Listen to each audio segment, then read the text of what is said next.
नमस्कार. मी गुरुराज देशपांडे आपल्याशी संपर्क साधतो आहे. गुरुराज देशपांडे थॉट्स या आपल्या यूट्यूबच्या माध्यमातून मागील 10 वर्षे आनंद अनाथ आश्रम या माध्यमातून मी महाराष्ट्रातील बऱ्याचशा लोकांपर्यंत संस्थेचं कार्य पोचवलेलं आहे. यूट्यूबच्या माध्यमातून, फेसबुकच्या माध्यमातून, गुगलच्या माध्यमातून देशपांडे फाउंडेशन आणि अनाथ आश्रम हे बऱ्याचशा लोकांना माहिती पडलेलं आहे. मागच्या साधारणपणे एक 5-6 महिन्यापासून दिवसातून किमान 5 ते 6 फोन आम्हाला असे येतात की अनाथ आश्रमाची मुलगी आम्हाला लग्न करण्याची इच्छा आहे. आमच्या घरामध्ये मुलगा आहे, काकाचा मुलगा आहे, मामाचा मुलगा आहे, इतर कोणी असतील त्यांना. एकंदरीत पाहता प्रत्येक समाजामध्ये स्त्री पुरुष यांचं इक्वेशन आपण जे म्हणू शकतो ते काही योग्य प्रमाणामध्ये नाही आहे.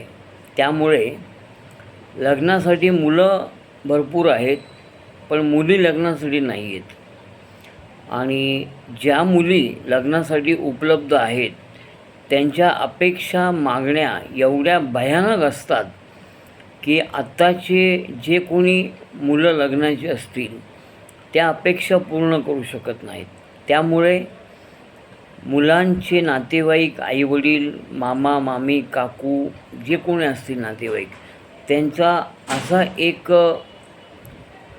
विचार असतो की अनाथ आश्रममधील एखादी गरीब मुलगी बघावी आणि ती आपल्या घरची सून म्हणून यावी आणि आपल्या मुलांचं आयुष्य मार्गी लागावं, हे अतिशय प्रामाणिक अपेक्षा त्यांची असते. त्याबद्दल दुमत असं काहीच नाही आहे. कुठल्याही मुलाला वाटतं की त्याची मुलगी सुसंस्कारित, सुस्वभावी, सुशिक्षित असावी, जिने आपल्या वंशाचा दिवा पुढे वाढवावा, अशी प्रामाणिक अपेक्षा त्या कुटुंबाची असते, त्या लोकांची असते, विवाह इच्छू लोकांची असते. त्याबद्दल दुमत नाही. आणि प्रत्येक मानवजातीचं एक कौशल्य असतं की आपला अस्त होण्यापूर्वी आपली नेक्स्ट जनरेशन ही पुढे आली पाहिजे. पण मला एक असं सारखं आश्चर्य वाटतं, मी जेव्हा लोकांशी बोलतो या विषयावरती, मला जे फोन्स वगैरे येतात लोकांचे आश्रमाच्या माध्यमातून, फेसबुकच्या माध्यमातून, लोक मला यूट्यूबच्या माध्यमातून बघतात की बाबा हे आनंद अनाथ आश्रम आहे, तर त्यांना असं साधारण वाटणं स्वाभाविक आहे की बाबा इथे लग्नाच्या मुली असू शकतील.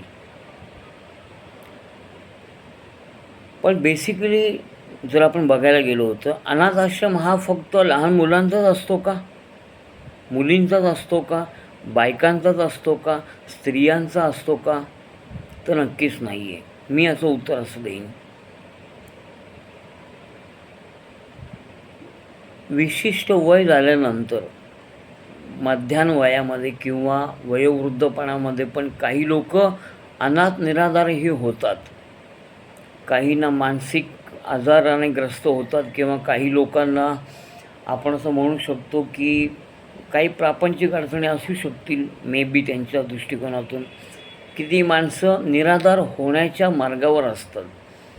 तर अशा लोकांचं अनाथ आश्रम आपण चालवतो.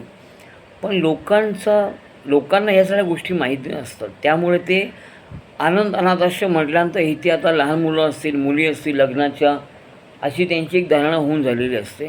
त्यात त्यांचं काही चूक नाही आहे. मुळामध्ये आपली भारतातील शैक्षणिक पद्धती किंवा महाराष्ट्रातील शैक्षणिक पद्धती ही अशा प्रकारे हल्ली वाढायला लागली आहे की मुलं यांचं शिक्षणाकडे आपण जास्त लक्ष देतो, जास्त भर देतो. त्यांनी प्रगती करावी, त्यांनी उत्तमोत्तम यश आयुष्यामध्ये गाठावं, हे त्यामागचं कारण आपण मान्य करतो.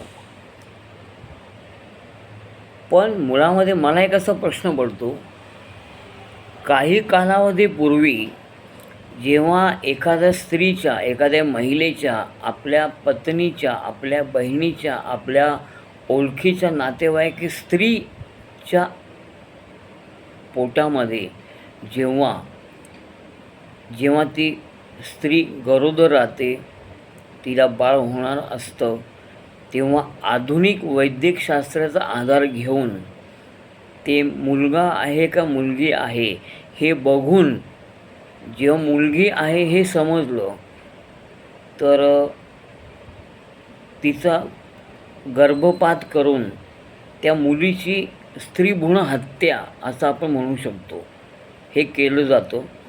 कारण की मुलगा हा वंशाचा दिवा असतो, त्याच्यामुळे पुढच्या अनेक जनरेशन्स तयार होऊ शकतील, पण मुलीमुळे होणार नाहीत. ही अशी एक सर्वसाधारण भावना किंवा धारणा आपण म्हणू शकतो की लोकांच्या मनामध्ये असते. पण आपण एक गोष्ट विसरतो, आपणही कुठल्या तरी एखाद्या स्त्रीच्या पोटी जन्माला आलेलो आहोत आणि त्या स्त्रीने जर आपल्याला जन्म दिला नसता तर आपण या पृथ्वीवर आलो नसतो. ही गोष्ट कदाचित ती स्त्री, ते कुटुंब, ते नातेवाईक हे लक्षात घेत नाहीत. त्यामुळे होतं कसं की स्त्रीभ्रूण हत्या झाल्यामुळे मुलांचं प्रमाण समाजामध्ये वाढलेलं आहे आणि मुलींचं प्रमाण त्या मानाने कमी झालेलं आहे. त्यामुळे हा आजचा जो विषय आहे, 100 मुलं जर लग्नाला उभे राहतील तर 70 मुलीच फक्त लग्नासाठी अवेलेबल आहेत किंवा उपलब्ध आहेत. 100 = 70 30 मुली आणायच्या कुठून, हा एक भाग झाला.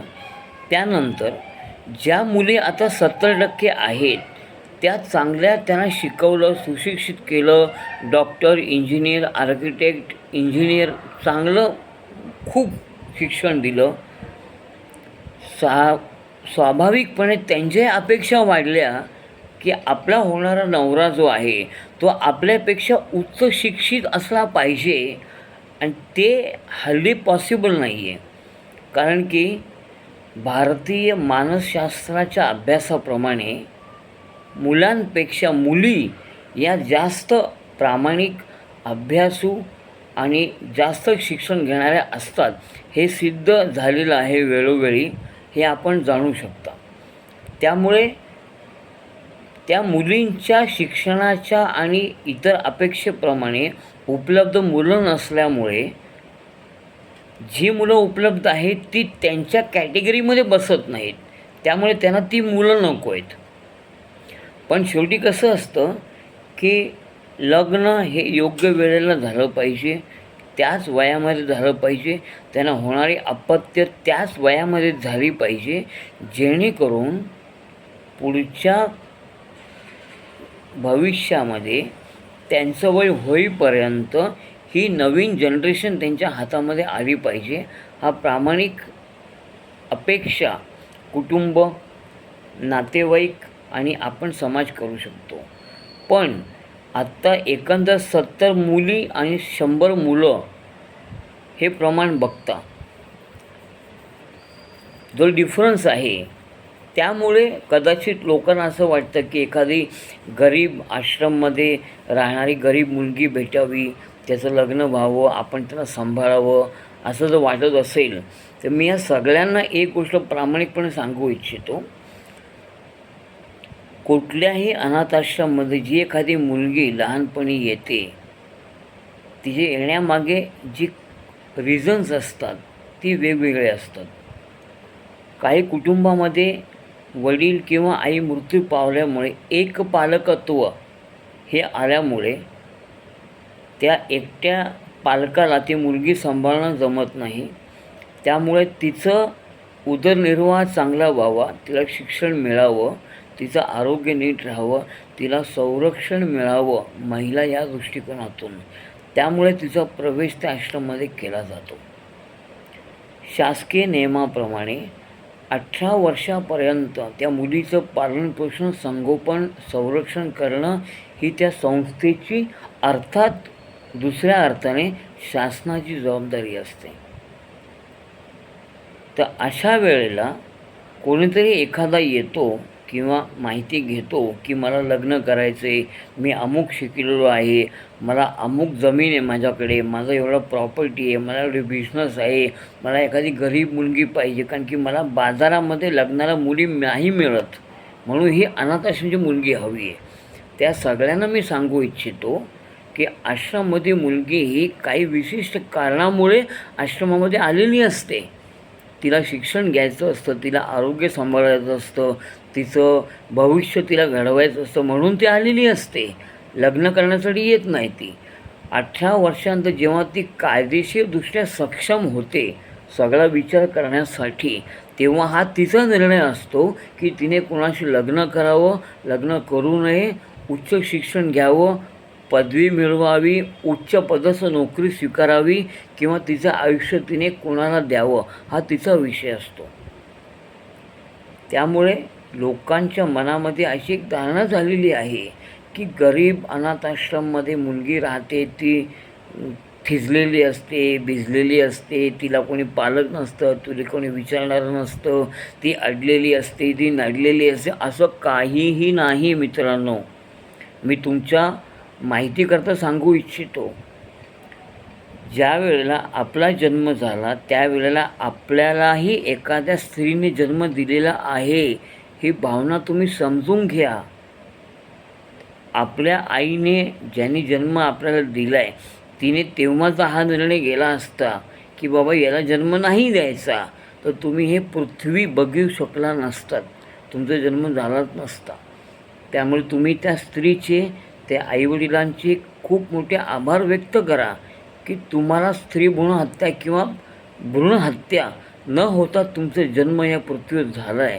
त्यामुळे तुम्ही जन्माला आला आहे, ही पृथ्वी बघितली आहे, हे जग तुम्ही बघितलं आहे.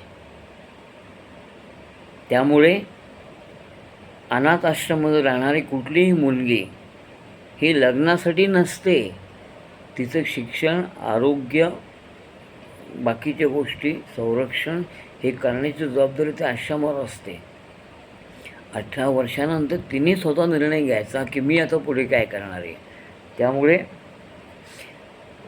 भारतीय समस्त जनतेला माझं आग्रहाचं एक विनंती आहे, नम्र निवेदन आहे.